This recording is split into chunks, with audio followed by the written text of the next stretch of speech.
अस्सलाम वालेकुम। आज हम लोग फर्स्ट ईयर पास पेपर्स 2016 को सॉल्व करने वाले हैं, मतलब कि न्यूमेरिकल्स को सॉल्व करने वाले हैं। और जो पहला न्यूमेरिकल था वो था क्वेश्चन नंबर 2 का सेकंड पार्ट, यानी कि शो दैट फॉलोइंग फार्मूले आर डायमेंशनली करेक्ट। हमें दो पार्ट्स गिवन थे, ए बी पार्ट, और हमें साबित करना था कि ये जो क्वेश्चंस हैं, ये जो इक्वेशंस लिखी हुई हैं, ये डायमेंशनली करेक्ट हैं। ठीक है, तो वन बाय वन सॉल्व कर लेते हैं। पहले पहला पार्ट देखते हैं। डेटा बना लेते हैं। लेफ्ट हैंड साइड के ऊपर लिखी हुई है स्पीड, और स्पीड की डायमेंशन होती है एल टी इनवर्स। फिर राइट हैंड साइड पर आ जाओ, फ्रीक्वेंसी, फ्रीक्वेंसी होता है 1/t यानी कि टी इनवर्स। और फिर लिखा हुआ है लेमडा, लेमडा यानी कि वेव लेंथ। तो लेंथ चाहे किसी भी चीज़ की हो, लेंथ की डायमेंशन बराबर होती है एल के, तो वहाँ पे सीधा सीधा एल आ जाएगा। वैल्यू पुट करेंगे तो लेफ्ट हैंड साइड पे तो सिर्फ वी ही लिखा हुआ है, तो लेफ्ट हैंड साइड की कंप्लीट डायमेंशन हो जाएगी एल टी इनवर्स। और फिर राइट हैंड साइड को सॉल्व करना पड़ेगा। राइट हैंड साइड पे एफ की जगह पे एफ की डायमेंशन है टी इनवर्स, और वेवलेंथ यानी कि लेंथ की डायमेंशन यानी कि एल। रीअरेंज करेंगे तो एल टी इनवर्स ही हो सकता है। So left hand side is equal to right hand side. तो पहला पार्ट तो नहायत ही आसान सा था, left hand side right hand side के बराबर है। अब आ जाओ इसके बी पार्ट की तरफ। बी पार्ट में लेफ्ट हैंड साइड पे टी लिखा हुआ है, टी यानी कि time period. Time period T से ही शो होता है, उसकी डायमेंशन टी है। 2 पाई दोनों नंबर्स हैं, और नंबर्स की कोई डायमेंशंस नहीं होती हैं, डायमेंशन सिर्फ फिजिकल क्वांटिटीज़ की होती हैं। उसके बाद डायमेंशन ऑफ मास, मास को एम से शो किया जाता है। डायमेंशन ऑफ के, अच्छा के की डायमेंशन कैसे आई मैं समझा देता हूँ। फॉर्मूला जो है ना, जहाँ पे हमें के सबसे आसानी के साथ मिलता है, वो फॉर्मूला है एफ इज़ इक्वल टू के एक्स, यानी कि जो हुक्स लॉ है ना, वहीं से हम इस के की वैल्यू मालूम कर सकते हैं, यानी कि जो कांस्टेंट है, स्प्रिंग कांस्टेंट। अच्छा, एफ की डायमेंशन है पता है, MLT-2 होती है, और सिर्फ ये x इधर जाके डिवाइड होगा, तो MLT, और x क्या है, डिस्प्लेसमेंट है, l है। तो अगर f की डायमेंशन देखो तो f की डायमेंशन है MLT-2, माइनस का स्क्वायर है, ठीक है। और x यानी कि जो डिस्प्लेसमेंट है वो जाके डिवाइड होगा, और डिस्प्लेसमेंट जाके डिवाइड होगी तो डिस्प्लेसमेंट की अपनी डायमेंशन होगी l। सो l से l कैंसिल हो जाएगा। के की जो डायमेंशन है वो बनती है MT-2, ठीक है, MT पावर -2 बनती है। तो बस इसी को यूज़ करना है हमने। और राइट हैंड साइड को, लेफ्ट हैंड साइड को तो सॉल्व नहीं करना पड़ेगा, डायरेक्टली टी आ जाएगा। राइट हैंड साइड की डायमेंशन को सॉल्व करना पड़ेगा। 2 पाई की तो कोई डायमेंशन होती है तो उसको लिखने की ज़रूरत ही नहीं है। अच्छा, एम की डायमेंशन आ गई m, और के की जगह पे आ गया MT-2। एम से एम होगा कैंसिल, और फिर ये माइनस का 2 ऊपर ले जाएंगे तो प्लस का 2 हो जाएगा। तो हमें मिलेगा राइट हैंड साइड बराबर टी के। So left hand side is equal to right hand side. Again आप देख लो, लेफ्ट हैंड साइड जो है वो बराबर है टी के, और राइट हैंड साइड भी टी के बराबर है। So left hand side is equal to right hand side.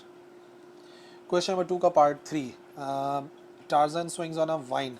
एक वाइन पर एक पेड़ की जो डाल होती है उसके ऊपर स्विंग कर रहा है टार्जन, और उसकी लेंथ है बराबर 5 मीटर के, और वर्टिकल सर्किल के अंदर मूव करता है, और under the influence of gravity, यानी कि वो मूव कर रहा है सिर्फ और सिर्फ ग्रेविटी के जरिए असर। When the vine makes an angle of 30 degree with the vertical, Tarzan has a speed of 4 meter per second. Find its centripetal acceleration at this instant and his tangential acceleration. तो wine जो है ना वो कुछ angle बना रही है, जो डाल है पेड़ की वो कुछ एंगल बना रही है वर्टिकल के साथ। तो वो जो एंगल है थीटा, जिसको हम कह सकते हैं, वो 30 डिग्री के बराबर गिवन है, और वो यहाँ से मूव करता है किसी स्पीड के साथ, ठीक है, किसी स्पीड के साथ मूव करेगा, तो वो v जो है वो इसी डायरेक्शन में होगी, इस तरीके से मूव करता है। तो एक वर्टिकल सर्किल होता है बेसिकली ना। सेंटीमीटर एक्सेलरेशन पता करनी है, टेंजेंशियल एक्सेलरेशन। डेटा, जो लेंथ है वाइन की, वही दरअसल जो है वो उस वर्टिकल सर्किल का रेडियस है, जो बराबर है 5 मीटर के। एंगल विद द वर्टिकल बन रहा है 30 degree. Speed of torsion given है 4 मीटर पर सेकंड। सेंटीमीटर एक्सेलरेशन पता करनी है, और टेंजेंशियल एक्सेलरेशन फाइंड करनी है। सो सेंटीमीटर एक्सेलरेशन तो सिंपल सी बात है, v²/r। तो वैल्यूज पुट करेंगे तो आंसर आ जाएगा 4 का स्क्वायर डिवाइड बाय 5। 4 का स्क्वायर होता है 16 डिवाइड बाय 5, ये हो जाएगा बराबर 3.2 मीटर पर सेकेंड स्क्वायर के। ये तो आ गई हमारी सेंटीमीटर एक्सेलरेशन, जो कि आसान सा काम था। असल में जो वर्किंग है ना वो टेंजेंशियल एक्सेलरेशन की है, तो उसको समझ लेते हैं। याद रखिए, जो नेट फोर्स है ना टार्जन के ऊपर, वो वेट का कोई कॉम्पोनेंट है। देखो मैं समझाता हूँ।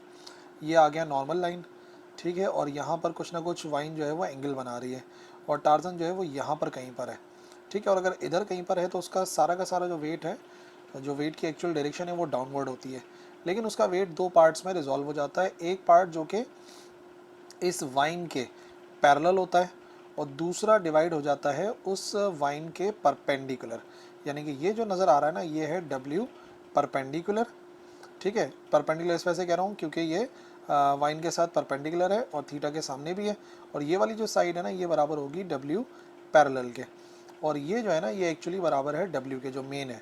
ठीक है, तो डब्ल्यू पैरेलल जो कि इस तरफ है, डब्ल्यू पैरेलल इस डायरेक्शन में है, और डब्ल्यू परपेंडिकुलर जो है ना वो इस डायरेक्शन के अंदर है। ठीक है, अब सारी बात ये है कि जब आप ऑब्जर्व करोगे कि अगर टार्जन मूव कर भी रहा है तो वो किस कंपोनेंट की वजह से करेगा, ऑब्वियसली वो मूव करेगा डब्ल्यू परपेंडिकुलर कंपोनेंट की वजह से। वजह है कि डब्ल्यू पैरेलल को तो जो वाइन के अंदर टेंशन है अपवर्ड वो ही बैलेंस कर देगी, तो उसकी वजह से मूव नहीं करेगा, एक्चुअली वो मूव करेगा डब्ल्यू परपेंडिकुलर की वजह से।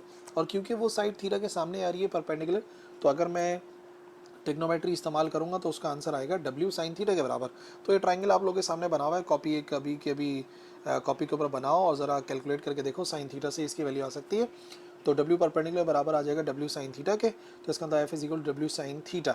डब्ल्यू की वैल्यू पुट करते हैं और एफ की वैल्यू पुट करते हैं, तो M A M G sine theta, M से एम कैंसिल, तो ए बराबर आ जाएगा जी साइन थीटा के। तो जी 9.8, एंगल था 30, साइन 30 0.5 इंटू 9.8, ये आ जाएगा 4.9 मीटर पर सेकेंड स्क्वायर। ये है हमारी टेंजेंशियल एक्सेलरेशन, क्योंकि टेंजेंट बना रही होती है, इस वजह से जो हमारी फोर्स के फॉर्मूले से जो हमें मिल रही होती है acceleration in case of circular motion, वो होती है टेंजेंशियल एक्सेलरेशन।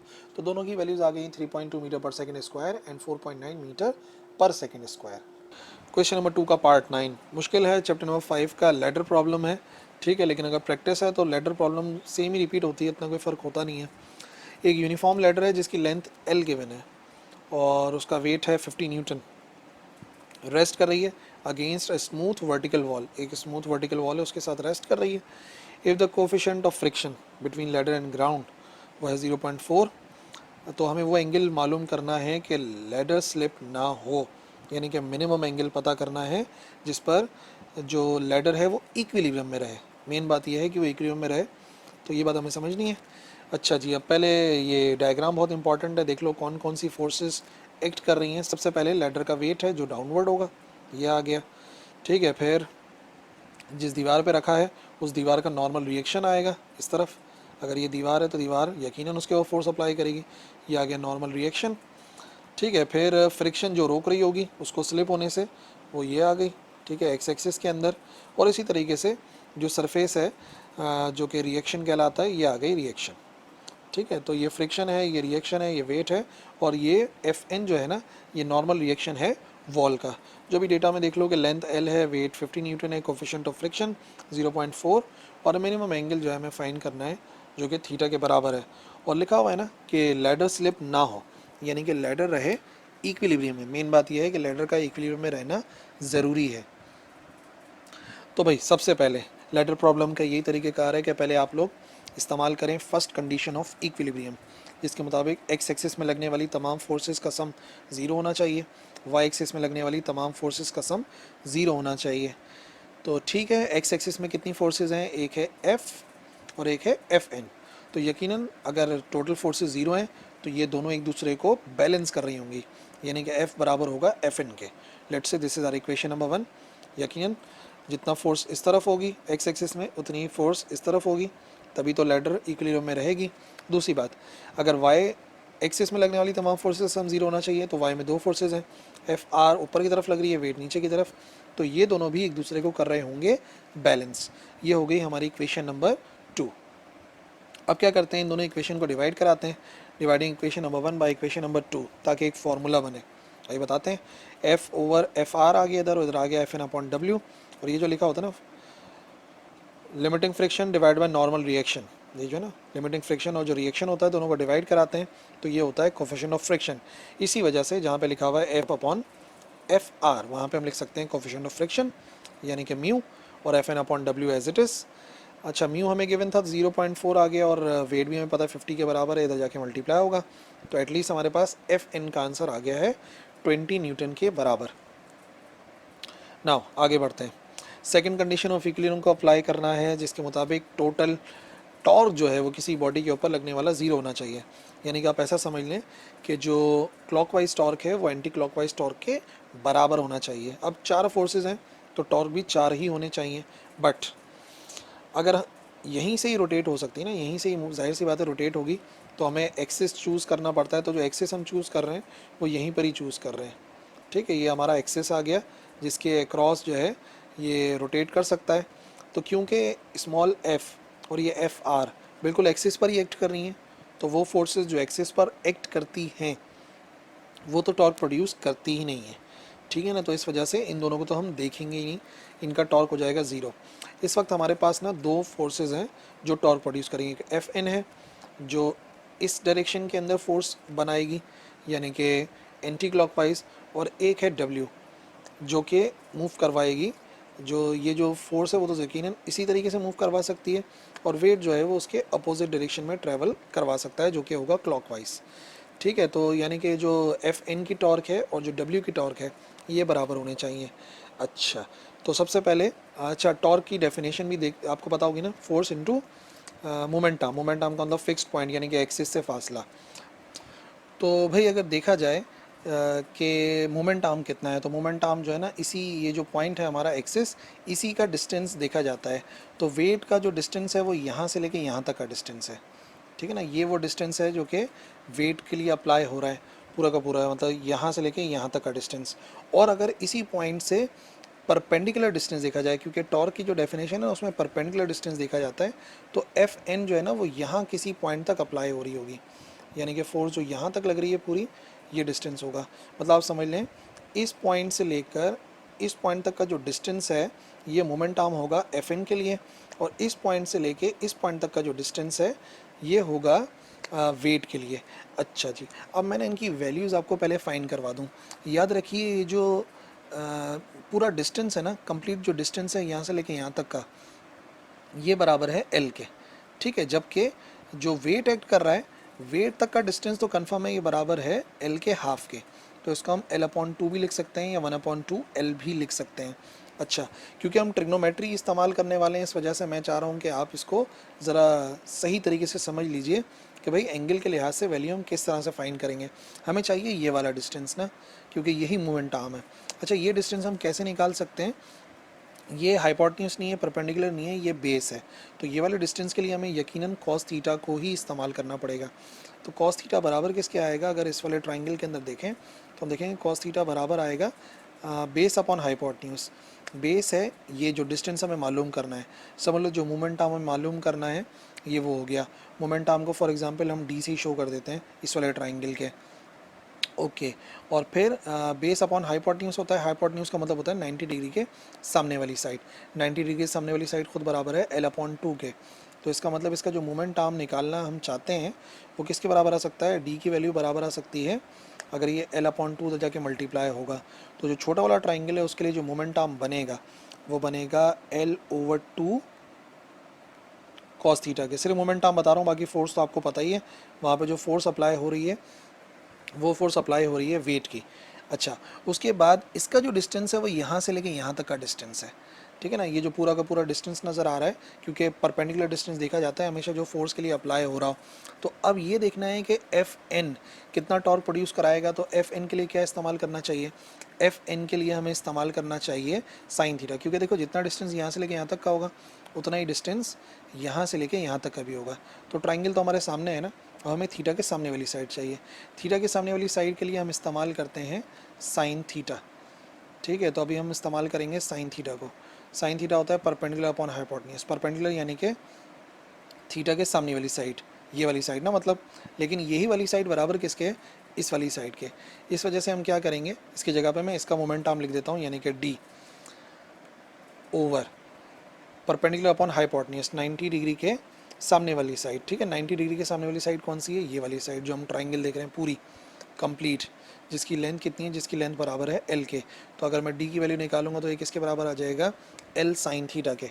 अब आप ये बात समझ लीजिए कि बड़े वाले ट्राइंगल का जो मोमेंट आर्म है वो एल साइन थीटा के बराबर है, और छोटे वाले ट्राइंगल जो वेट के लिए है उसका जो मोमेंट आर्म है वो L upon two cos theta के बराबर है। तो अब पूरी वैल्यू पुट करेंगे टॉर्क की, तो देखें एफ एन के लिए बड़ा वाला ट्राइंगल देख रहे थे जिसके लिए आंसर आ रहा था एल साइन थीटा, और जब वेट के लिए देख रहे थे तो force into moment arm, force है डब्ल्यू और मोमेंट आर्म हम लोगों ने निकाला था L upon two cos theta, बाकी इधर फोर्स एफ एन है और मोमेंट आर्म ने निकाला था एल साइन थीटा के बराबर। रीअरेंज करो इसको, रीअरेंज करके sine theta upon cos theta एक तरफ और W upon two F N अलग, और sine theta over cos theta खुद बराबर होता है टेन थीटा के, तो W upon two F N हो जाएगा। डब्ल्यू भी पता है, एफ एन भी पता है, एफ एन 20 है और डब्ल्यू हम लोग निकाल चुके हैं 50 है। वैल्यूज पुट करते हैं, वैल्यूज पुट करने के बाद 5/4 आएगा और क्योंकि थीटा चाहिए तो 10 दूसरी तरफ जाके हो जाएगा इन्वर्स, जिसका आंसर आ जाएगा 51.3 डिग्रीज। यानी कि ये वो मिनिमम एंगल है कि अगर इस एंगल के साथ हम लगाते हैं किसी भी लैडर को तो वो स्लिप नहीं होगी, और अगर एंगल इससे कम हो गया तो यकीनन स्लिप हो सकती है। क्वेश्चन नंबर 2 का part 5, radius of the moon is 27 of that of Earth's radius and its mass is 1.2% of the Earth's mass. ठीक है ना, रेडियस 27% है अर्थ के रेडियस के लिहाज से और जो मास है वो 1.2% है अर्थ के मास के लिहाज से। तो वैल्यू ऑफ जी मालूम करनी है on the surface of moon, और फिर अगर किसी ऑब्जेक्ट का वेट ज़मीन पर इतना है तो वहाँ पर कितना होगा। जो वेट गिवन है ये यहाँ का है अर्थ का, तो वहाँ पे कितना होगा।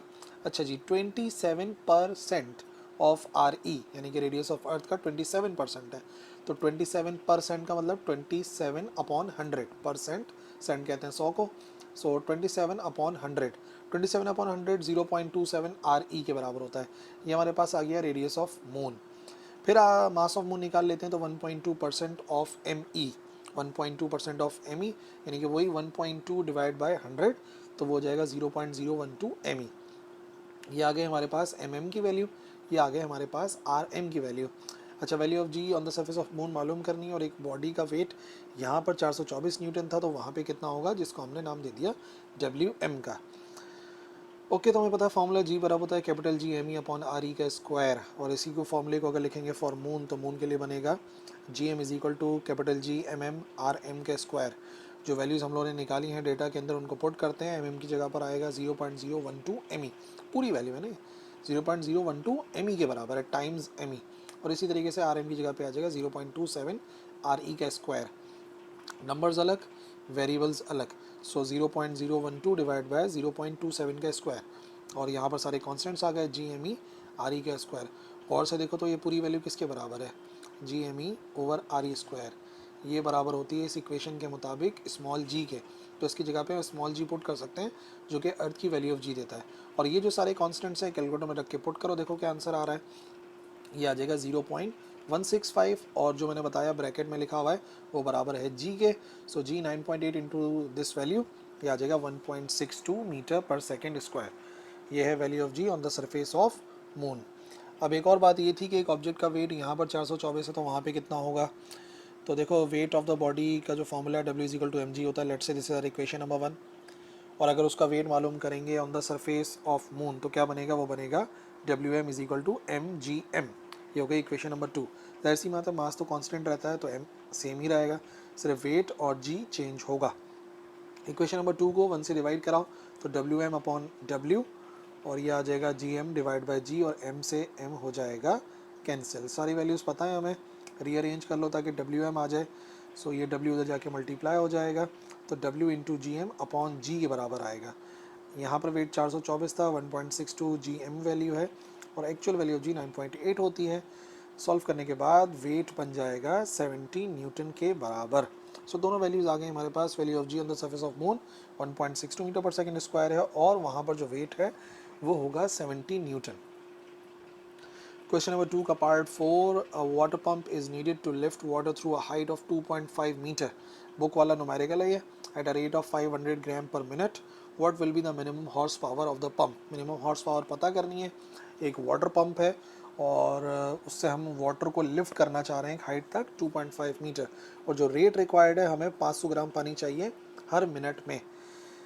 ओके, सो हाइट आ गई 2.5 मीटर, रेट ऑफ फ्लो हमें कैसे पता भाई ये एम अपॉन टी के बराबर है, क्योंकि रेट नाम की कोई चीज़ पढ़ी तो है नहीं हम लोगों ने।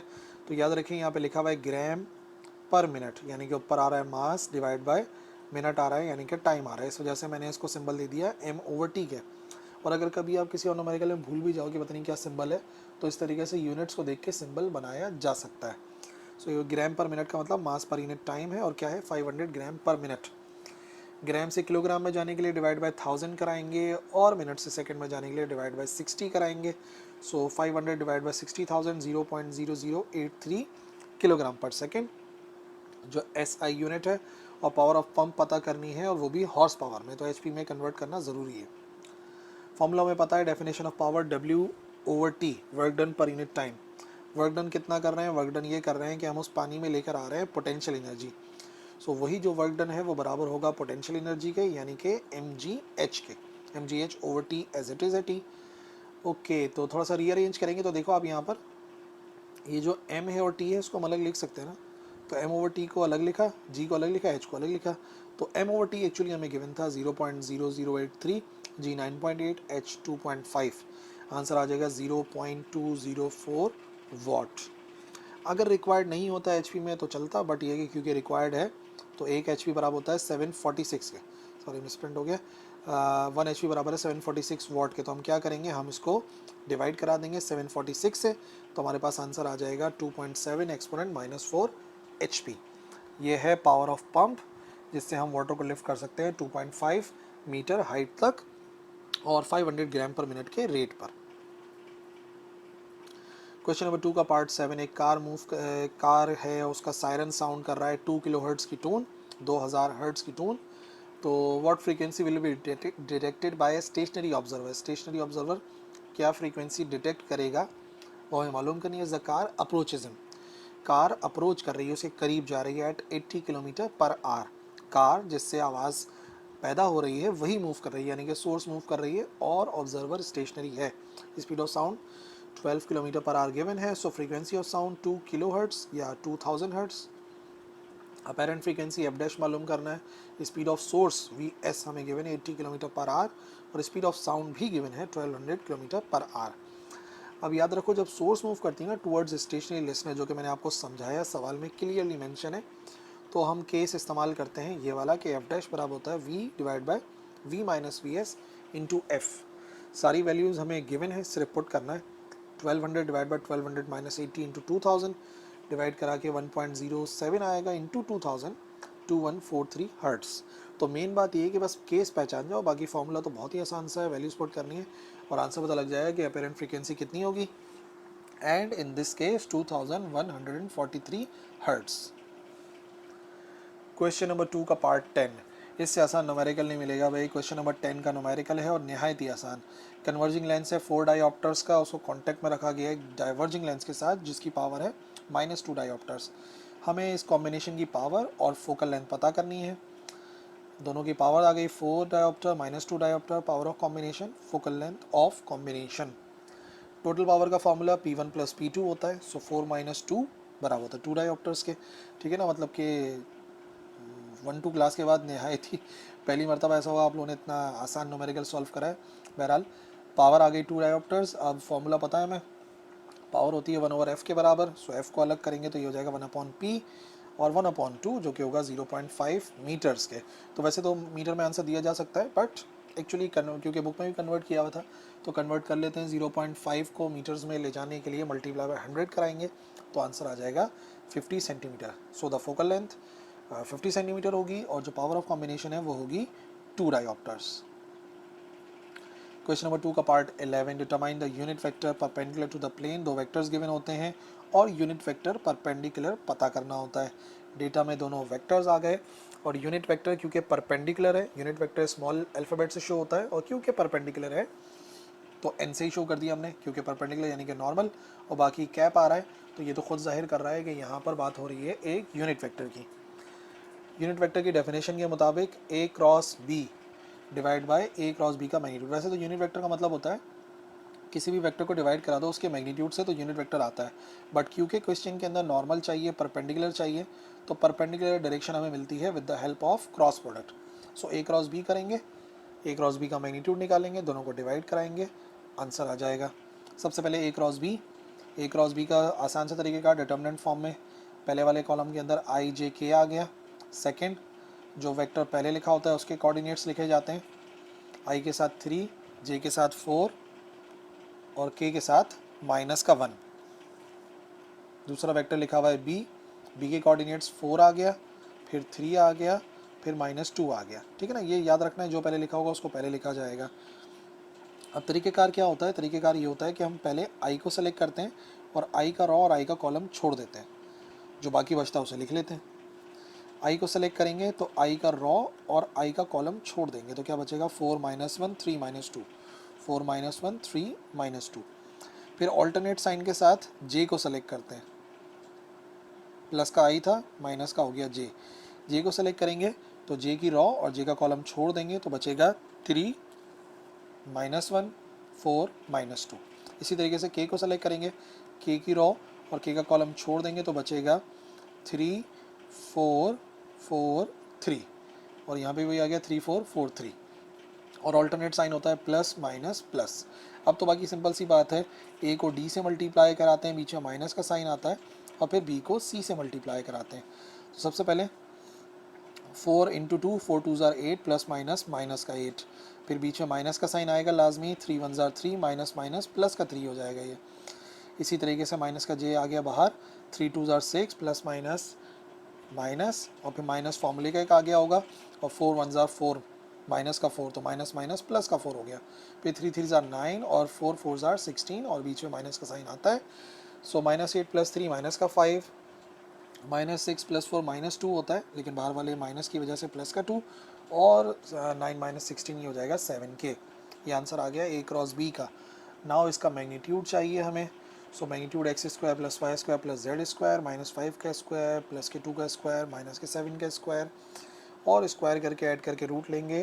तो रूट कंप्लीट आ रहा होता तो हम कंप्लीट ले लेते, क्योंकि नहीं आ रहा तो हम इसको छोड़ देंगे यहीं पर ही, √78।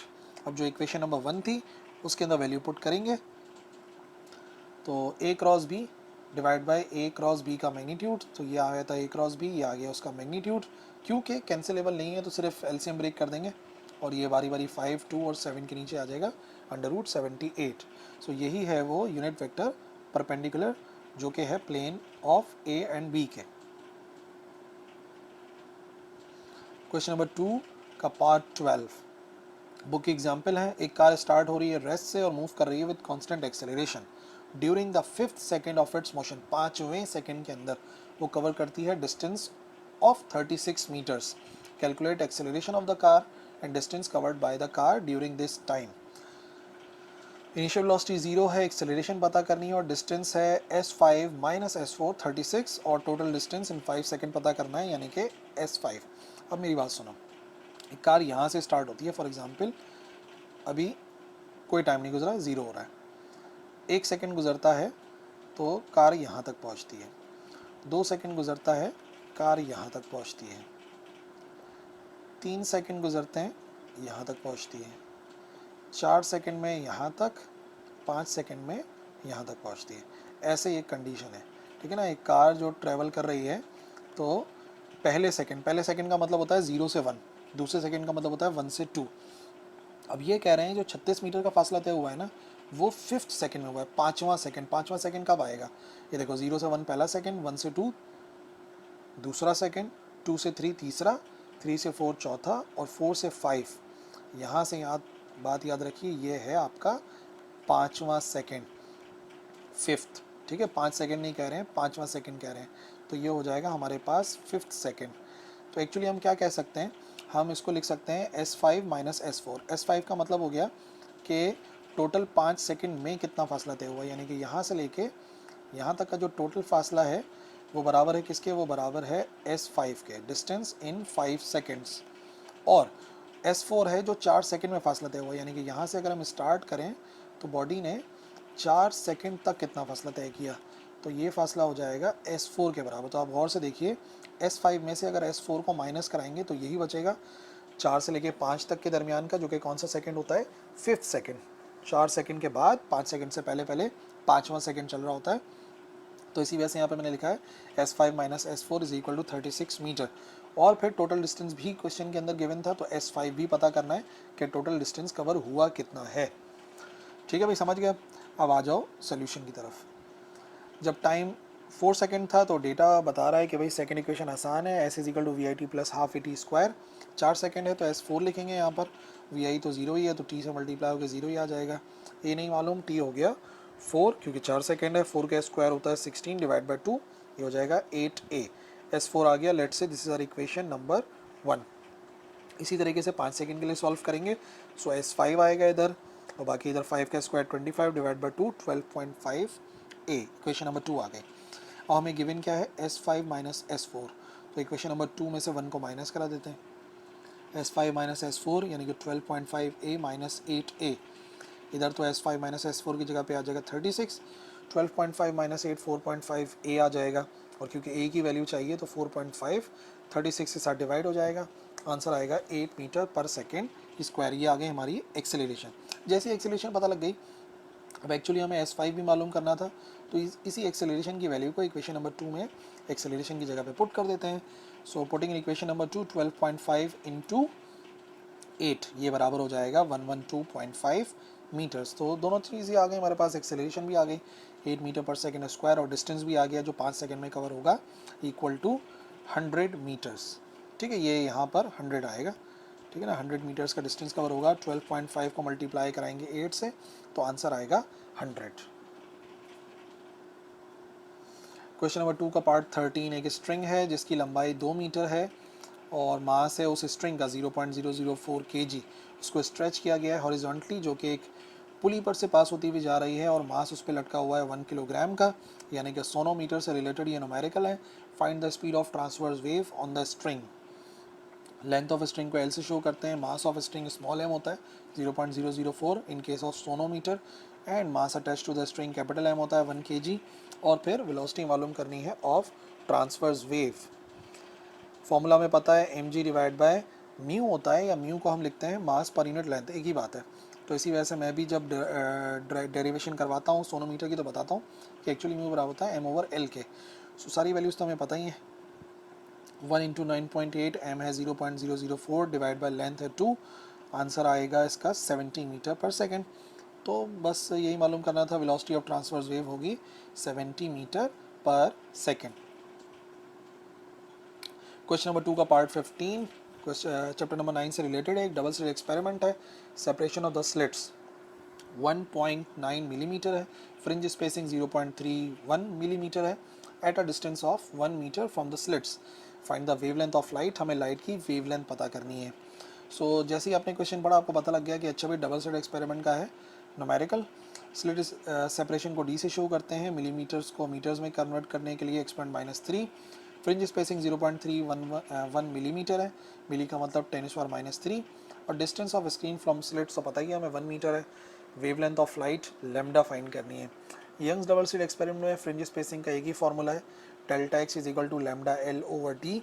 रीअरेंज करेंगे ताकि लैम्डा अलग हो जाए, और पहले वैल्यूज पुट कर देते हैं। डेल्टा एक्स की यहाँ पे 0.31 एक्सपेंड -3 और डी 1.9 एक्सपेंड -3, और लेंथ तो 1 के बराबर तो 1 पुट करेंगे, सो लैम्डा आ जाएगा, मल्टीप्लाई हो जाएगी वैल्यू 1.9 एक्सपेंड -3, आंसर आएगा 5.89 10⁻⁻7 मीटर। यानी कि इस एक्सपेरिमेंट में जो वेवलेंथ इस्तेमाल हुई थी वो 5.89 एक्सपोनेंट -7 मीटर थी।